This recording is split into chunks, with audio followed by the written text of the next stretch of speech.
सोई हुई चेतना को झकझोरकर इस भारतवर्ष में पिछड़ों, दलितों, अकलियतों, आदिवासियों को एकता के सूत्र में बांधने वाले महानायक अमर शहीद बाबू जगदेव प्रसाद जी की इस तारीखी धरती पर आकर मैं खुद को बहुत धन्य महसूस कर रहा हूँ।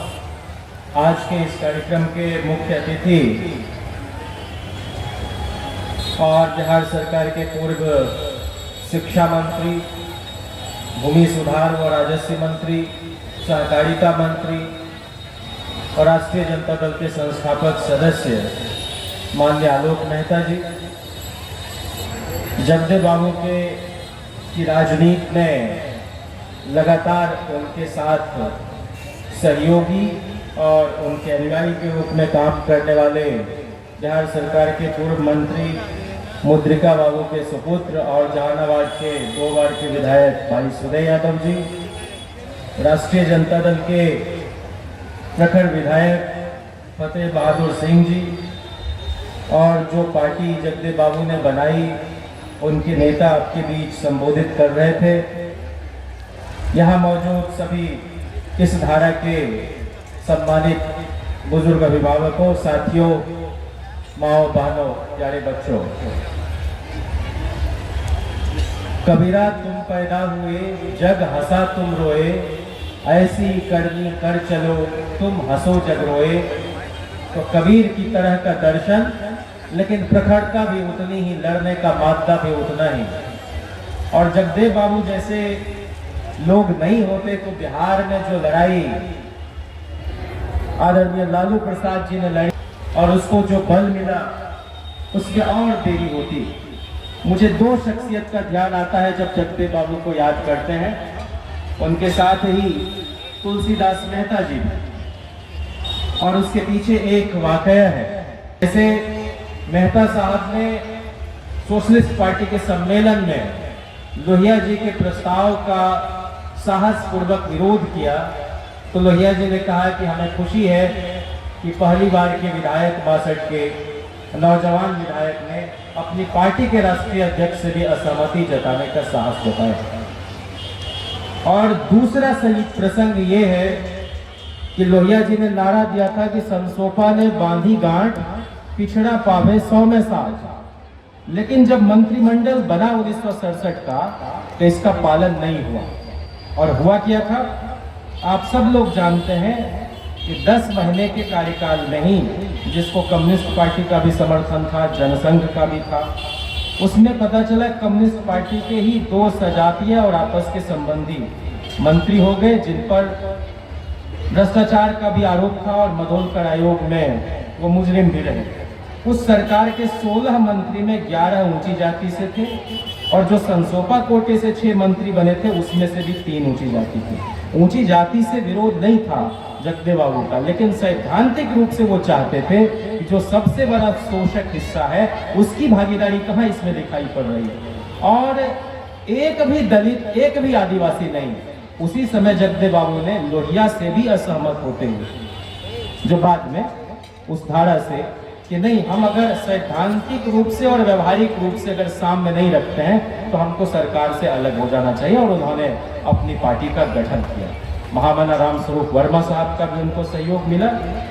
क्योंकि बहुत कम वक्त है और मेहता साहब को जाना भी है, एक बात जो जगदेव बाबू चाहते थे कि उनके समाज, और समाज से मतलब जाति नहीं, एक वृहद शोषित समाज जो 90% आबादी है, और वो 10% के साथ प्रतिशोध की भावना से नहीं, बल्कि टेक्सास के प्रोफेसर ने जब उनसे पूछा कि आप किस तरह का भारत बनाना चाहते हैं, तो उन्होंने कहा कि अगर हम शासन सत्ता में आए तो सरकारी, अर्ध सरकारी और गैर सरकारी नौकरियों में 90% नौजवानों, नवयुवतियों को जो शोषित समाज से हैं उनको हम देखना चाहते हैं, और इसके लिए हमको कानून बनाना पड़े तो बनाएंगे।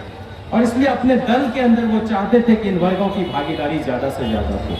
आपको बताते ही हमें खुशी हो रही है कि माननीय आलोक मेहता जी जब राष्ट्रीय जनता दल के प्रधान महासचिव थे और लालू जी ने यह निर्णय लिया और तेजस्वी जी की दूरदर्शिता कि हम भारत के पहले राजनीतिक दल हैं, जो सपना जगदेव बाबू ने देखा था, जिसने संगठन के चुनाव में प्रखंड से लेकर जिला तक अति पिछड़ों को 28%, दलितों आदिवासियों को 17% आरक्षण दिया। जगदेव बाबू होते और यह दिन अगर वो देख पाते तो उनसे ज्यादा खुश इस हिंदुस्तान में कोई नहीं हो सकता। दूसरा, जिस मंत्रिमंडल का हवाला मैंने आपसे दिया 67 में, अगर जगदेव बाबू होते 96 में जीवित, तब भी उनको बड़ी खुशी होती कि पहली बार कोई दलित समाज का व्यक्ति इस देश का राष्ट्रपति के.आर. नारायणन के रूप में हुआ, पहली बार कोई आदिवासी पीएस संगवा के रूप में स्पीकर हुआ, आदिवासी समाज का हुआ, पहली बार कोई लीडर ऑफ द हाउस दलित समाज का हुआ, पहली बार कोई रक्षा मंत्री पिछड़े समाज का हुआ मुलायम सिंह यादव जी के रूप में, पहली बार कोई बेनी प्रसाद वर्मा जी के रूप में पिछड़े समाज का इस्पात मंत्री, और एक लंबी फहरिस्त उसमें आप जब देखेंगे तो पाएंगे कि भाई तमाम पिछड़े दलितों से वो मंत्रिमंडल अकलियतों से भरा हुआ था देवेगौड़ा जी का। और उसी समय राष्ट्रीय जनता दल के राष्ट्रीय अध्यक्ष भी पिछड़े समाज के लालू प्रसाद जी, कार्यकारी अध्यक्ष शरद जी पिछड़े समाज के। मैं सिर्फ इसलिए ये बातें बताना चाहता हूँ कि जगदेव बाबू के समय में अनवरत मेरिट का मीठा सुहर गाने वाले एक से एक लोग, उनके टांग खींचने वाले लोग थे, लेकिन वो झुके नहीं, क्योंकि उनके सामने एक स्पष्ट दर्शन था। और वो कहते थे कि शोषित समाज के लिए सबसे पहली लड़ाई आत्मसम्मान की है, रोटी से भी पहले खुददारी की लड़ाई है। इसलिए उसके लिए अपनी शहादत तक उन्होंने दी। और आज भी हम ये मान के चलते हैं कि जब तक, वो क्या कहते थे कि 3 ही तो हथियार है शोषकों के पास, एक संपत्ति जमीन, दूसरी नौकरशाही जिसमें आप न्यायपालिका को भी ले लें, और तीसरी शोषित समाज के पिछलग्गू।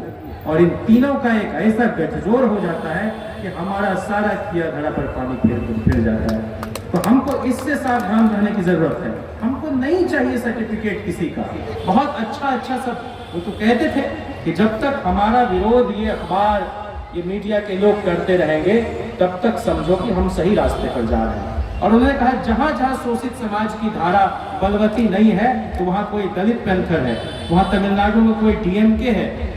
और हमारी लड़ाई दक्षिण से लेकर उत्तर तक चलती रहती है। लगातार लिखते थे, पटना से शोषित साप्ताहिक निकालते थे जगदेव बाबू, तो रामस्वरूप वर्मा जी वहां से अर्जक साप्ताहिक, वो वीकली मैगजीन के रूप में, और उससे लोगों के बीच एक चेतना और जागृति फैलाने का काम वो करते थे। हमें खुशी है कि जिस भूमि सुधार की बात जगदेव बाबू करते थे और कहते थे कि वन विभाग की जो जमीन ऐसे ही पड़ी हुई है, न तो उस पर वृक्ष लगाए जा रहे, ना तो वो कोई खेती के लायक, उसको भूमिहीनों को दे दो, वहाँ फलदार वृक्ष लगाएगा, उससे कुछ किसानी होगी, आमदनी होगी और लोग खुशहाल होंगे।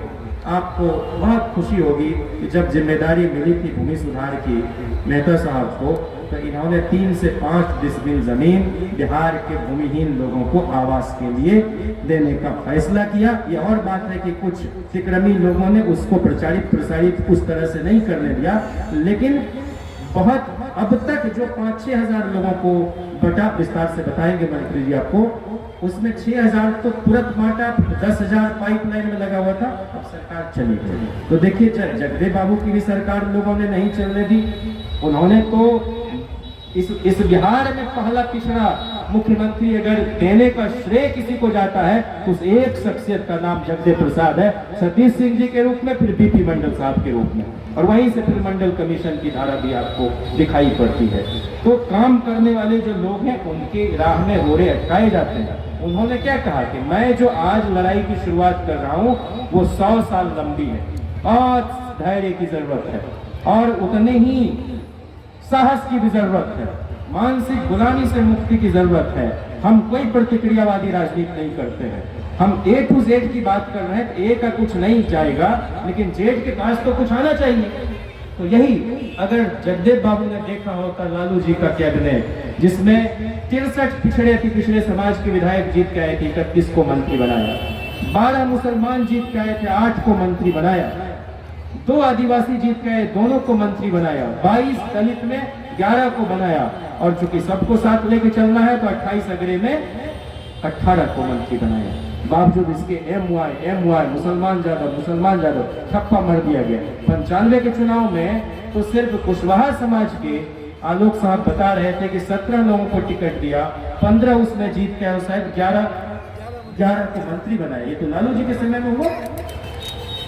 तो इन बातों को प्रचारित करने की जरूरत है कि जगदेव बाबू ने जो कहा कि पहली पीढ़ी के लोग मारे जाएंगे, खुद शहादत देनी पड़ी उनको, दूसरी पीढ़ी के लोग जेल जाएंगे, लालू प्रसाद जी जैसे लोगों को जेल भेजा गया, और तीसरी पीढ़ी के लोग राज करेंगे।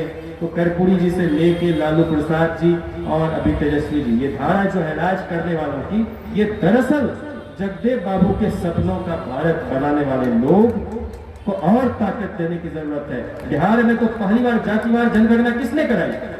भाजपा के साथ जब तक रहे नीतीश जी तो नहीं होने देते थे वो लोग, लेकिन जैसे ही सामाजिक न्याय की धारा मजबूत हुई तो 1931 के बाद भारत में ही नहीं हुआ लेकिन बिहार में हुआ। और जब हुआ तो जो चिन्हित 93,94.33 लाख गरीब परिवार थे, गरीब परिवार, उनको 2-2 लाख रुपए सरकार की तरफ से स्वरोजगार के लिए 65-66 रोजगार के लिए देने का फैसला हो गया। 1250 करोड़ रुपए बजट में भी प्रावधान कर दिया गया। ये बात कौन बताएगा? कौन बताएगा कि साल भर में जो है 4.5 लाख नौकरी बिहार देने वाला? दुनिया में कहीं ऐसा नहीं हुआ।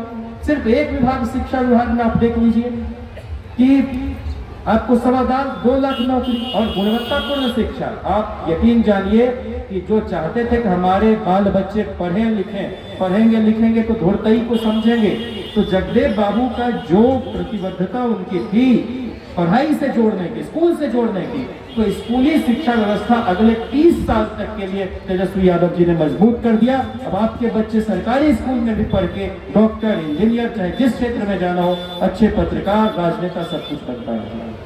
तो आखिर में मैं सिर्फ एक बात कहना चाहता हूं बंधुओं, कि किसको नहीं मालूम है कि जगदेव प्रसाद जी की हत्या के पीछे कौन ताकतें थी, और जिनका नाम था साजिश करता हूं मैं रामाश्रय प्रसाद सिंह का, उनको सिर्फ सिंचाई मंत्री ही नहीं, संसदीय कार्य मंत्री बनाया मुख्यमंत्री जब बने थे नीतीश जी पहली बार।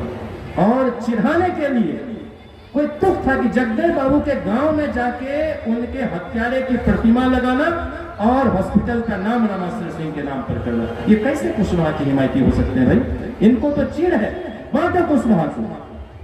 तो इसलिए हम किसी जाति की बात नहीं करते। हम लोगों का सपना है कि तमाम शोषित समाज के लोग 90% आबादी इकट्ठे रहें, और जो वो करते हैं दबाने का काम हम नहीं दबाते। हम समता मूलक समाज की बात जो करते थे, तो इसलिए हम 10% के साथ भी अन्याय नहीं होने देंगे और बताएंगे कि समाज में न्याय कैसे कायम किया जाता है।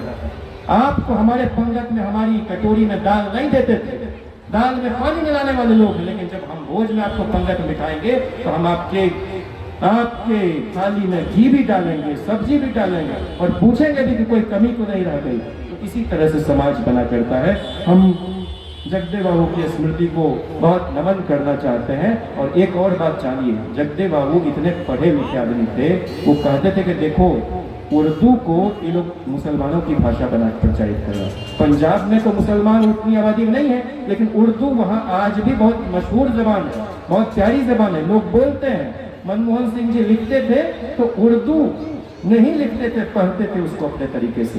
तो जब ये प्रस्ताव आया कांग्रेस के एक विधायक की तरफ से कि उर्दू वो दूसरी राजकीय भाषा का दर्जा लिया जाए, तो सबसे पहले समर्थन करने वाले विधायक थे जगदेव बाबू, लेकिन जनसंघियों ने नहीं होने दिया।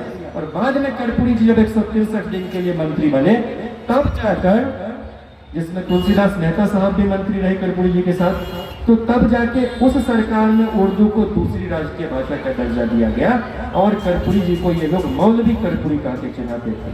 तो हमारी तो धारा है अम्बेडकर की, हमारी धारा है जगदेव की, हमारी धारा है कर्पूरी की, हमारी धारा है लालू की, हमारी धारा है फुले की, हमारी धारा है पेरियार की, और उस धारा को ही मजबूत करने के काम में तेजस्वी जी लगे हुए हैं, और उनके साथ मुस्तैदी से खड़े तुलसीदास मेहता साहब हैं। हम लोग निश्चित रूप से भारत को एक समता मूलक देश के रूप में बनाएंगे। आप सबने मुझे इतने धैर्य से सुना, आपका बहुत शुक्रिया। और एक ही बात मैं कहूँगा कि अपनी रचनाओं में वो जिंदा है। कृष्ण बिहारी नूर का शेर है कि अपनी रचनाओं में वो जिंदा है, नूर संसार से गया ही नहीं। जगदेव बाबू कभी कहीं जाते नहीं होकर आज हमारे बीच कहीं ज्यादा है, क्योंकि जुल्मत चारों तरफ से ढाया जा रहा है। और जब तक इस धरती पर जुल्म रहेगा, जगदेव प्रसाद हमें रोशनी दिखाते रहेंगे। ऐसे महान भारत लेनिन को मेरा शत शत नमन, बहुत सलाम, शुक्रिया।